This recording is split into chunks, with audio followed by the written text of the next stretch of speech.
everyone, how are you all? I hope आपको videos अच्छे लग रहे हैं, राइट? और जो भी और वीडियोस आपको चाहिए, टॉपिक्स आपको जो टफ लगते हैं, वो आप लोग चैट बॉक्स में डालते रहो, so that I get to know कि कौन कौन से टॉपिक्स में आप लोगों को इशू आ रहा है, तो मैं वो वाले टॉपिक्स ज्यादा जल्दी बनाने की कोशिश करूंगी, राइट? तो आज जो हम लोग टॉपिक पढ़ेंगे that is Friedel Crafts acylation. Friedel craft के ऊपर मैं एक वीडियो ऑलरेडी बना चुका हूँ, उस वीडियो को श्योरली देख लो इस वीडियो को देखने से पहले, राइट? उसका नाम है Friedel craft alkylation and acylation. तो उसमें सिर्फ फ्रीडल क्राफ्ट के बारे में नहीं, इलेक्ट्रोफिलिक सब्स्टिट्यूशन कैसे हो रही है, इलेक्ट्रोफाइल कैसे जनरेट हो रहा है, कार्बोकेटायन हाइड्राइड शिफ्ट कैसे हो रही है, तो वो सारी चीजें हम लोगों ने देखी थी, राइट? तो इसलिए वो वाला वीडियो थोड़ा लंबा भी था, तो उसको थोड़ा पेशेंटली देख लेना, अराउंड 30 मिनट्स का था, राइट? तो वो देखने के बाद ही ये वाला वीडियो देखो, because that will be very much connected, ठीक है? तो आज हम लोग जो करेंगे that is Friedel Crafts acylation. तो ये क्या होता है पहले मैं क्विकली आपको एक बार समझा देता हूं। तो फ्रीडल क्राफ्ट एसाइलेशन में एक बेंजीन होगा,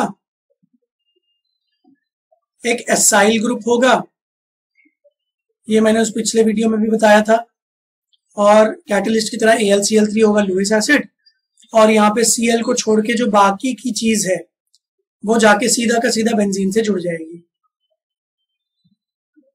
तो ये बेंजीन है, और क्लोरीन के साथ जो ये कार्बन जुड़ा हुआ है, this carbon will attach with benzene, और ये कंपाउंड बन गया हमारा, ठीक है? अब जब आप पिछला वीडियो देखोगे तो आपको दिखेगा कि इसमें कार्बोकेटायन बनता है, और फिर मैंने उस पिछले वीडियो में ये भी बताया था कि carbocation can rearrange because carbocation is an intermediate, और हमारी एक सिंपल सी कॉमन सेंस थियरी है केमिस्ट्री में कि इंटरमीडिएट जितना ज्यादा स्टेबल होता है रिएक्शन उतनी ज्यादा अच्छी होगी, ठीक है? तो अगर एक 1 डिग्री कार्बोकेटायन बनता है तो वो अपने आप को 2 डिग्री में कन्वर्ट या 3 डिग्री में कन्वर्ट अगर पॉसिबिलिटी है तो कर लेगा। बट अब ये एक खास चीज है एसाइलेशन, इसमें खास बात यह है कि इसमें कार्बोकेटायन रीअरेंजमेंट नहीं होता। अब क्यों नहीं होता है उसके ऊपर हम डिटेल में देखते हैं, और उसके क्या फायदे हमको मिलेंगे कन्वर्जन रिएक्शंस में वो भी हम लोग देखते हैं। तो सबसे पहले इसका मैकेनिज्म जो मैंने लास्ट वीडियो में आपको करवाया हुआ है, तो मैं उसका एक ग्लिम्स आपको फटाफट देता हूं। क्लोरीन के पास लोन पेयर है, एल्यूमिनियम एक AlCl3 इज लुईस एसिड, उसको इलेक्ट्रॉन्स चाहिए, उसके पास वीकेंड ऑर्बिटल्स है, तो क्लोरीन ने अपने इलेक्ट्रॉन्स एल्यूमिनियम को दिए, इसकी वजह से क्लोरीन पे आएगा प्लस चार्ज, एल्यूमिनियम पे आएगा नेगेटिव चार्ज। नाउ क्लोरीन एक बहुत इलेक्ट्रोनेगेटिव एलिमेंट है, तो उसके ऊपर प्लस चार्ज उसको अच्छा नहीं लगता, तो वो प्लस चार्ज को ठीक करने के लिए इधर से इलेक्ट्रॉन छीन लेगा, तो एसेंशियली ये वाला बॉन्ड टूट जाएगा। होमोलिटिक तरीके से नहीं टूटेगा, एग्जैक्टली बीच में से नहीं टूटेगा, ये वाला पूरा बॉन्ड ही शिफ्ट हो जाएगा, राइट? तो आपको एट द एंड क्या मिलेगा फिर? RC double bond O plus acyl carbocation, and साथ में जो मिलेगा AlCl4 माइनस। हमको इससे कुछ ज्यादा मतलब नहीं है एज ऑफ नाउ, हमको इससे मतलब है क्योंकि प्रोडक्ट ये बनाएगा, क्योंकि इलेक्ट्रोफाइल ये बेंजीन पे ये अटैक करेगा, राइट? तो यहां तक की बात तो सब क्लियर है, ज्यादा कुछ टफ नहीं है। बट अब खास बात ये है कि ये जो कार्बोकेटायन है ये रीअरेंजमेंट क्यों नहीं करता? तो अगर मैं आपको ये बोलूं कि ये पहले ही बहुत स्टेबल है, आप एक चीज समझो, बहुत सिंपल सी, रीअरेंजमेंट होता क्यों हाइड्राइड शिफ्ट हो रहे हैं, क्यों बॉन्ड्स टूट रहे हैं, क्यों ये सब हो क्यों रहा?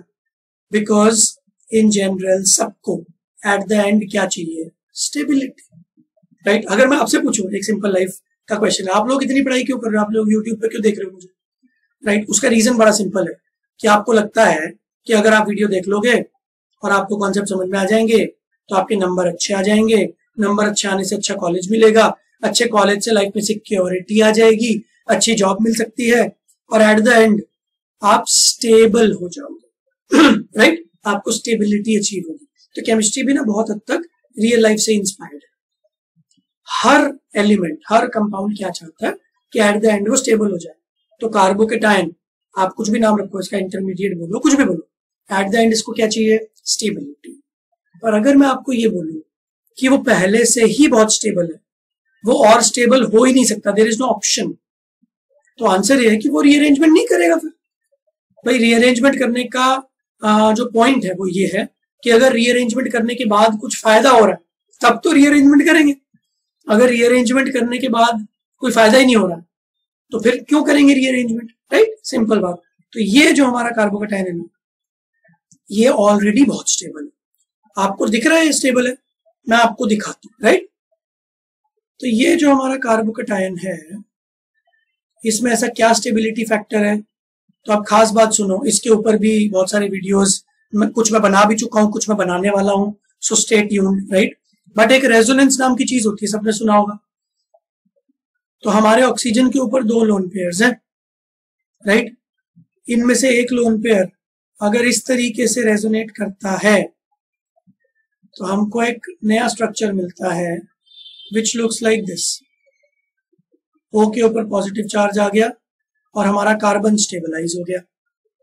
तो ये जो कार्बोकेटायन है, इसके साथ खास बात ये है that it is resonance stabilised, और रेजोनेंस स्टेबलाइजेशन काफी ज्यादा स्टेबिलिटी क्रिएट करता है, ठीक है।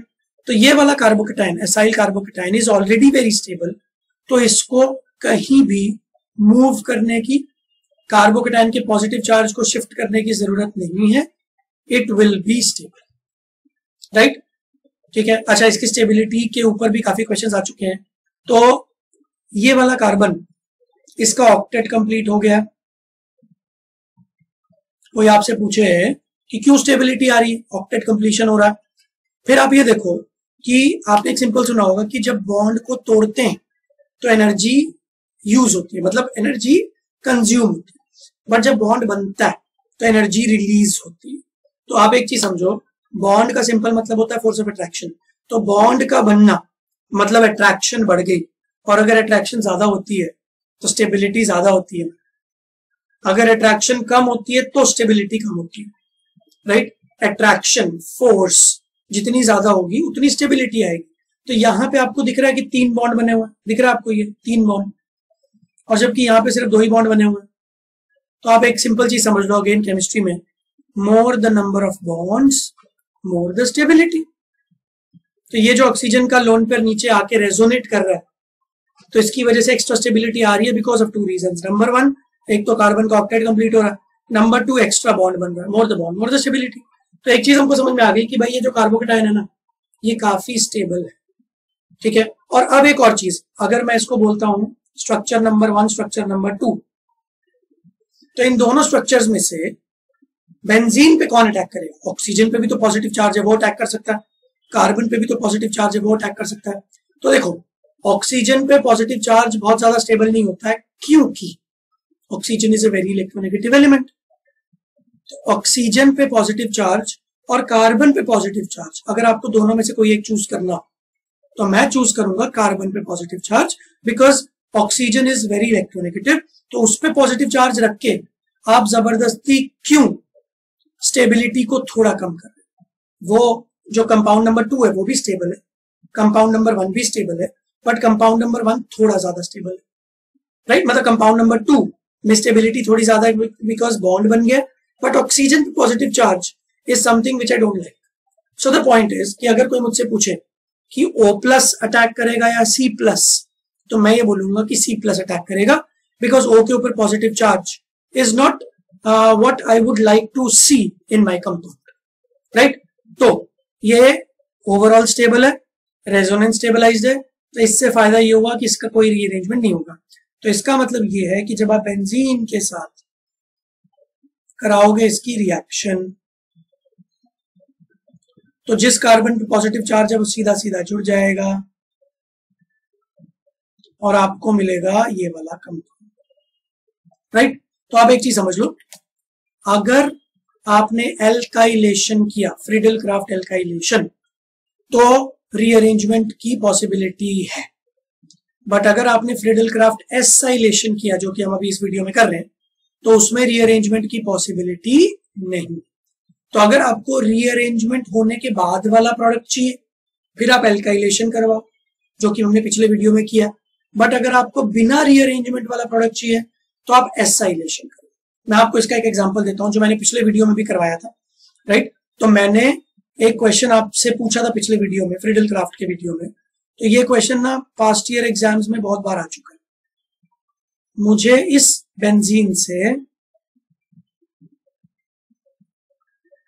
ये वाला कंपाउंड बनाना है, तो मुझे क्वेश्चन पूछा गया, how do we make this product by using benzene. तो किसी बच्चे ने बोला कि सर एक काम करते हैं, हम लोग एक कंपाउंड ले लेते हैं CH3 CH2 CH2Cl और हम लोग सिंपल फ्रीडल क्राफ्ट करवा देते हैं। तो उस बच्चे ने मुझे ये बोला कि देखो सर क्लोरीन चला जाएगा, यहाँ पे आ जाएगा पॉजिटिव और इस पॉजिटिव के साथ हमारा बेंजीन सीधा सीधा जुड़ जाएगा।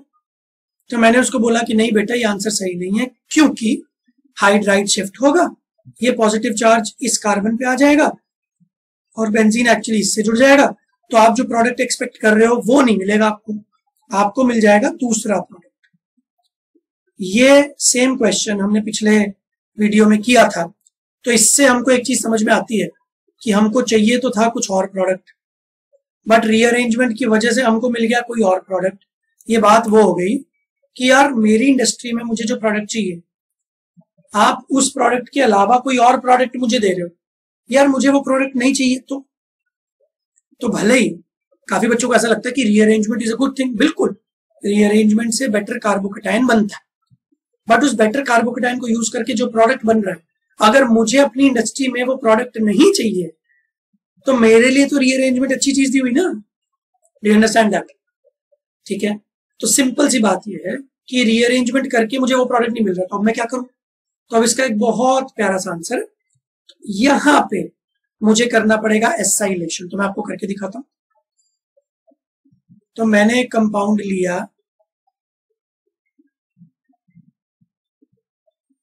ये वाला, राइट, इसकी मैंने रिएक्शन कराई AlCl3 के साथ। तो हमें जो कार्बोकेटाइन प्रोड्यूस हुआ,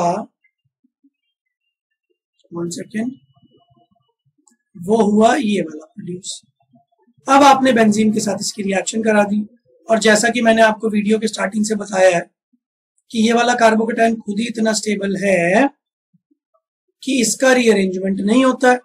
मैं इसको थोड़ा उल्टा तरीके से बना रहा हूं, ऐसे। तो जहां पे आपको पॉजिटिव चार्ज दिख रहा है वहीं पे रहेगा, कहीं जाएगा नहीं।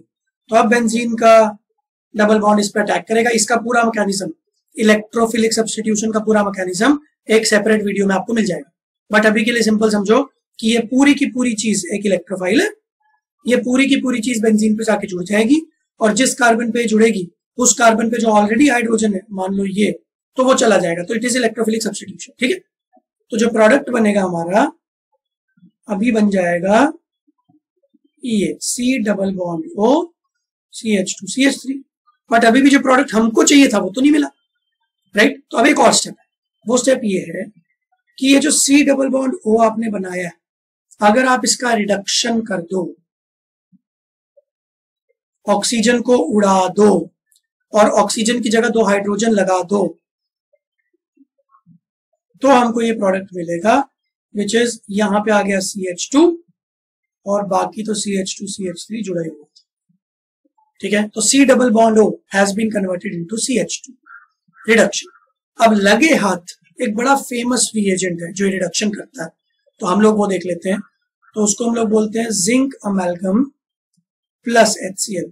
तो डियर स्टूडेंट्स, ऑर्गेनिक केमिस्ट्री में बहुत सारे रिएजेंट्स हैं। अगर सारे रिएजेंट्स एक साथ आप याद करने बैठोगे तो जनरली याद नहीं होते। मेरा एज ए स्टूडेंट भी एक्सपीरियंस है, जब मैं खुद पढ़ाई करता था, और एज ए टीचर मैं पिछले 12 साल से पढ़ा रहा हूँ, 10,000 से ज्यादा बच्चों को क्लासरूम कोचिंग में पढ़ा चुका हूँ। तो मेरा एक्सपीरियंस ये है कि सारे रिएजेंट्स एक साथ याद करने की कोशिश मत करो। फिर भी मैं उसके ऊपर एक वीडियो बना दूंगा, एक वीडियो में बहुत सारे रिएजेंट्स एक साथ होंगे, ठीक है, बट एक एक करके एप्लीकेशन वाइज याद करोगे ना तो याद रहेगा। तो C डबल बॉन्ड O को अगर CH2 में कन्वर्ट करना हो तो एक बढ़िया रिएजेंट है जिंक अमेल्गम HCl, और इसका एक नाम भी है। तो देखो, कुछ नेम्स हैं जो हमारे सिलेबस के हिसाब से बड़े इंपॉर्टेंट है, तो वो नेम्स तो कम से कम आपको याद रखने पड़ेंगे। तो जिंक अमेल्गम HCl के साथ जो रिडक्शन हम लोग करते हैं उसका नाम है क्लेमेंसन रिडक्शन। क्लेमेंसन, ठीक है, स्पेलिंग इज नॉट इंपॉर्टेंट, नाम इज इंपॉर्टेंट। क्लेमेंसन रिएक्शन बोलो या क्लेमेंसन रिडक्शन बोलो, कुछ भी बोलो, बात तो बोलो, राइट। तो C डबल बॉन्ड O जो आया उसको हमने CH2 में कन्वर्ट कर दिया। तो हमको जो प्रोडक्ट चाहिए था वो हमको मिल गया स्टार्टिंग फ्रॉम बेंजीन। अंडरस्टूड? तो अगर आप नॉर्मल CH3 CH2 CH2Cl लेते और बेंजीन के साथ उसका फ्रीडल क्राफ्ट करवाते तो आपको ये प्रोडक्ट नहीं मिलता। तो आपने क्या किया, पहले आपने ये वाला रिएक्टेंट लिया, एक स्टेप एक्स्ट्रा हुआ तो ये वाला प्रोडक्ट बन गया। एक स्टेप एक्स्ट्रा कौन सा हुआ, फिर आपने इसकी क्लेमेंस एंड रिडक्शन करा दी तो एट द एंड आपको वही प्रोडक्ट मिल गया। तो अब ये एक बड़ी इंपॉर्टेंट कन्वर्जन रिएक्शन हो गई। तो अगर आपको फ्रीडल क्राफ्ट यूज करके एक ऐसा प्रोडक्ट बनाना है जो बिना रीअरेंजमेंट के आपको चाहिए और आपको शक है, आपको डाउट है कि कहीं रीअरेंजमेंट ना हो जाए, so this is one of the methods कि आप एसाइल क्लोराइड लो, COCl वाले कंपाउंड्स लो, उसको पहले बेंजीन के साथ जोड़ दो और फिर जो CO वाला ग्रुप है उसको CH2 में कन्वर्ट कर दो तो आपका काम हो जाए। तो ऐसी बहुत सारी कन्वर्जन रिएक्शंस के थ्रू आपको बहुत सारे नुआंसेस, बहुत सारे छोटे छोटे पॉइंट्स ऑर्गेनिक के पता चलेंगे। And as per my experience what I have seen is कि जब एप्लीकेशन करते हुए, कन्वर्जन करते हुए छोटे छोटे पॉइंट समझ में आते हैं ना, तो इनके याद रहने की प्रोबेबिलिटी ज्यादा होती है, but still you need to keep revising. तो आई होप आपने इन सबके नोट्स बनाए होंगे। तो आप मेरे वीडियो को टाइम टू टाइम पॉज कर करके नोट्स बनाओ, जो पॉइंट्स मैं आपको बोल रहा हूं वो पॉइंट्स आप लिखो, राइट, और इनको रेगुलरली रिवाइज करो। तो मैं आपको एक एश्योरेंस दे सकता हूं कि मैं इतने वीडियोस ऑर्गेनिक पे भी बनाने वाला हूं, काफी बना भी चुका हूं, राइट, जिससे आपकी पूरी ऑर्गेनिक क्लियर हो जाएगी और आपसे JEE mains, JEE advance, NEET, CET, BITSAT, इन सबके पास्ट ईयर क्वेश्चंस होने शुरू हो जाएंगे, राइट। तो चलो डियर फ्रेंड्स, आई होप आपको आज का वीडियो अच्छा लगा। कमेंट बॉक्स में आप डालते रहो आपको और कौन कौन से टॉपिक्स चाहिए, और मैं अपनी नॉलेज और अपनी अंडरस्टैंडिंग और अपने एक्सपीरियंस से बहुत सारे इंपॉर्टेंट टॉपिक्स के वीडियोस और बनाने वाला हूं।